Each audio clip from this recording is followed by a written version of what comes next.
let me talk a little bit about cyber war topics, and particularly Chinese cyber threats, and perhaps say a little something about the potential role of deterrence in cyberspace. In the U.S., when we think about cyber threats, we mostly do so in a fairly narrow sort of technical sense. We worry about internet-based attacks on our computer networks and about what those attacks would do to our computerized and communications-based civilian economy, military capabilities, and that sort of thing. When we talk of cyber attack, the first thing that usually comes to mind is somebody breaking into computer systems by electronic means in order to steal data. Sometimes we fret also about what someone could do with that kind of access, such as shutting down vital activities or perhaps causing the kind of mayhem that was accidentally caused in 2009 at a hydroelectric plant in Siberia, where an employee remotely was trying to run the thing by a remote portal and accidentally turned on an unused turbine, causing all sorts of weird physical interactions in the plant and causing part of it to all but explode. So that's the very technical prism through which we usually come at issues of cyber threats, and that's important. There's a lot of reason to worry about that sort of thing. We indeed face many vulnerabilities, and there certainly seems to be no shortage of would-be attackers out there. The tide of electronic probes, by the way, that washes against computer networks every day is positively breathtaking. One account that I saw in preparing for this suggested that something on the order of 21 million Trojan horse attacks were attempted in 2010 alone, a figure that was up from something like 3 million or so in 2009. But rather than get bogged in the technical detail of that sort, and I'm not a computer person, I'm a lawyer and a policy guy, I'd like to talk a little bit more about the policy and the strategic context in which all of this computer activity occurs. But to set the stage for this, I think it's worth emphasizing that not all cyber threats are created equal. The ones that seem to be giving U.S. security planners the most headaches these days are cyber infiltration efforts that have come to be known as the Advanced Persistent Threat, or APT. The term APT is used to refer to an ongoing campaign of computer attacks that was first identified in the mid-2000s, aimed mainly at networks associated with the U.S. defense industry and our armed forces. The attacks are generally traceable to China, and although inarguable proof is hard to come by in this cyber arena, they are indeed widely blamed upon the Chinese government, acting either directly, for example, through the Third Department of the People's Liberation Army, the 3PLA, or indirectly through such things as cyber privateers or so-called hacktivists, egged on or encouraged or actually sponsored by the government. According to the head of Israel's Shin Bet security service, China is the world's largest employer of hackers, and indeed most experts do feel that the APT is traceable, in fact, to Beijing. Now, as indicated by the acronym ADVANCED in Advanced Persistent Threat, these attacks are indeed felt to be pretty sophisticated, operating in ways much more subtle and effective than just the traditional sort of denial of service attacks that have become so lamentably common elsewhere in the computer world. In one series of campaigns against the Tibetan diaspora that was publicly revealed in 2009, for instance, intruders infected something on the order of 1,300 computers around the world, taking complete control of some of them, not only in order to search for and steal information, but in fact, in some cases, to use them covertly to spy on their owners in the physical world, such as by covertly operating or turning on webcams, for example, or audio inputs, so that your computer becomes a bug that will sort of be able, enable the hijacker of the computer to figure out what you're doing in that room, whether or not you're actually using the computer at the time. So far, nothing has been publicly reported from the APT that matches the sophistication of the Stuxnet worm that was allegedly used by the United States and Israel against Iran's uranium enrichment facility at Natanz, nor, to my knowledge, have any reports publicly associated the APT with activities beyond covertly accessing and removing information. That is to say, more on the lines of cyber espionage than actual destructive attacks. But nevertheless, APT campaigns are believed to have netted enormous quantities of information, such as breaking into computer networks associated in the defense industry with the development of the F-35 Joint Strike Fighter, an attack which allegedly removed terabytes of information about that program. Moreover, this is in some sense the creepiest part, since the network access that is needed for such data exfiltration is usually just the same sort of thing that an attacker would need in order to undertake system sabotage or manipulation, it seems clear that there is an enormous potential for much more destructive mischief in this as well. Some of the most pernicious assaults that are possible in the cyber arena are likely, in my view, and that of real experts, to be those that conceal their own manipulative effects, as indeed Stuxnet tried to do, and was apparently able to do, at least for a while. or attacks that only have observable effects in the first place when remotely triggered, for example, in time of crisis.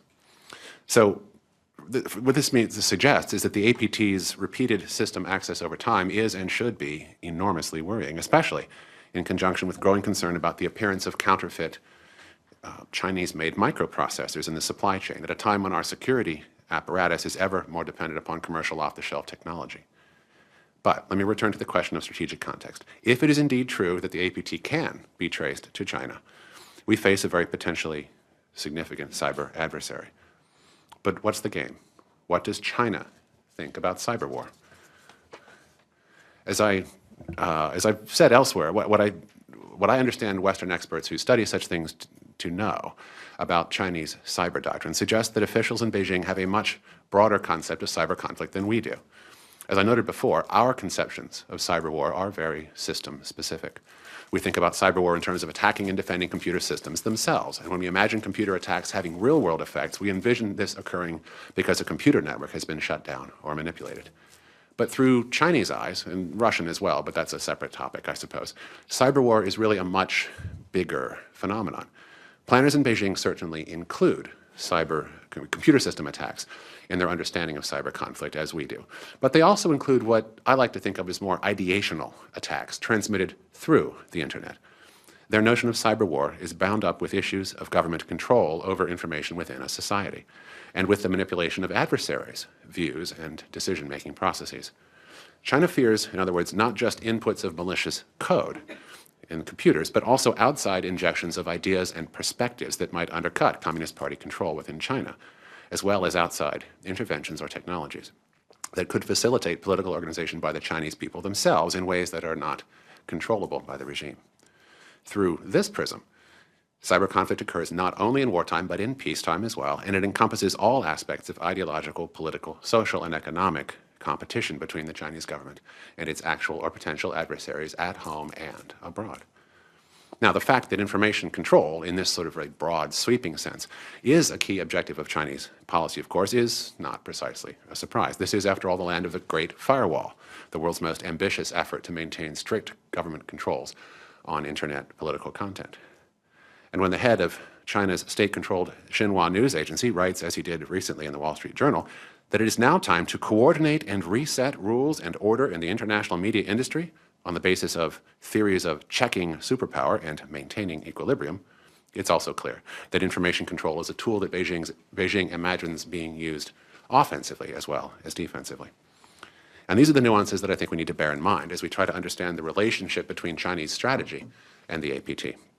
The conventional wisdom about the APT is that it aims to steal defense secrets and conduct industrial espionage and intellectual property theft. And of course this it does.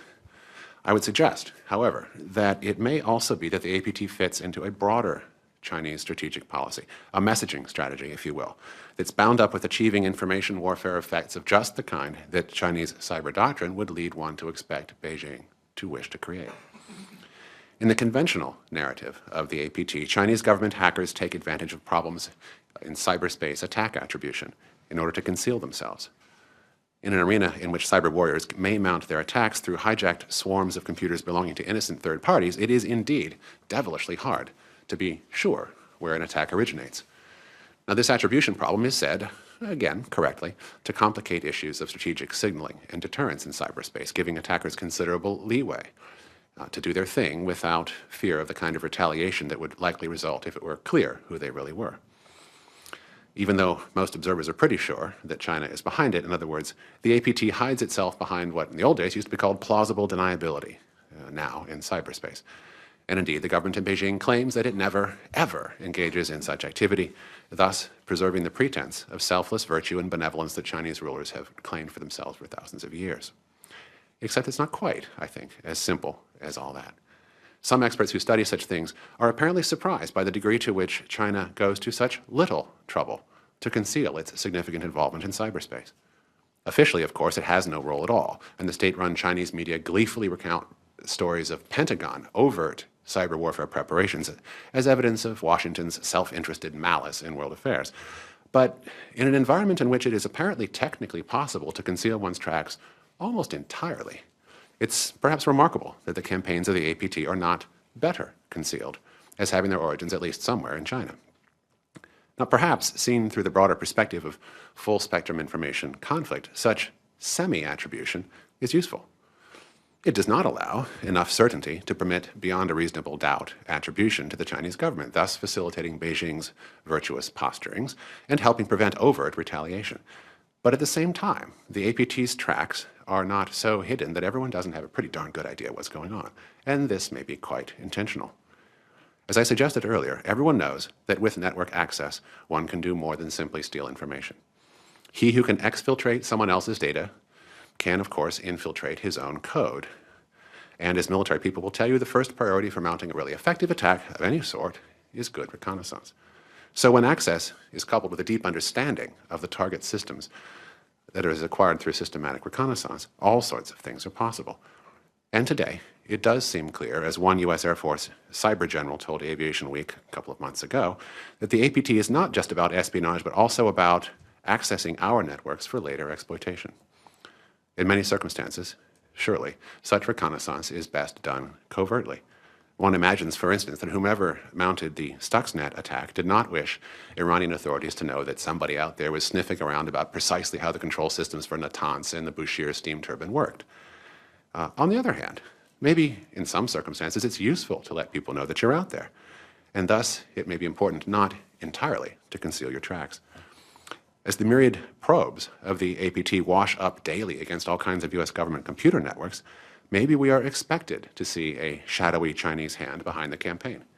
The message perhaps delivered to us as the most significant military power in the world, but one that is nonetheless extremely dependent upon computer and internet-facilitated connectivity. The message may be something like, "We're here. You ain't seen nothing yet, so watch your step." Now, through this prism, I would suggest the semi, but only semi, attributable nature of the APT may serve an important purpose that complete concealment would not. On top of its considerable benefits in technology acquisition, of course, and attack preparation, the APT perhaps does double duty as a sort of strategic signaling in its own right. It's not really all that different in that sense from official Chinese leaks of information about purported stealth fighter technology that we've seen recently, from press accounts of the new DF-21 Delta anti-shipping ballistic missile, ill-concealed attack submarine deployments increasingly far afield, or the anti-satellite test in 2007, or perhaps the lasers that Chinese authorities are said to periodically shine into the sky as if to make the point that they could. Through this prism, the APT too may be designed in part to to encourage leaders in the U.S. and our Asian allies to believe that it's just going to be too much trouble and too dangerous for us to stand up to some future Chinese military provocation. Now, it's up to people much better informed than I am to assess whether that Chinese message is actually true. It might be, but not necessarily, and the details matter. How prepared are we, for example, for what China implicitly proclaims itself being prepared to do? What would our countermeasures be? And what parade of problems would we, on our part, be prepared to inflict upon Beijing, to confront it with having to manage if the proverbial balloon went up? These are questions I'm not going to answer here, even if I knew them. But Chinese strategic writings do seem to place enormous stock in having the clever plan, the brilliant ruse, the secret weapon or stratagem that will enable one to overcome one's enemies no matter how powerful they are. Now, when one really does have a miraculous trick up one's sleeve, that's all well and good, I suppose. But people who think that way who think that way too much can sometimes miscalculate, picking a fight that it is beyond their cleverness to win. Now, it's not for me to say what China's odds of success are in such an eventuality, but the Chinese message, at least, I think, seems clear enough. When viewing the APT, we are expected to be cowed, to be deterred from taking actions that Beijing does not wish us to take. I'll admit that it's becoming something of an annoying cliche to quote the ancient Chinese military strategist Sun Tzu on such matters, but I think it's true, in fact, to say that the best form of victory is the one that one is able to win without having to actually fight one's adversary. It's a widespread assumption in Western analyses of cyberspace that deterrence is virtually impossible in that particular arena. But I'm not entirely convinced of that, and I suspect neither are planners in Beijing.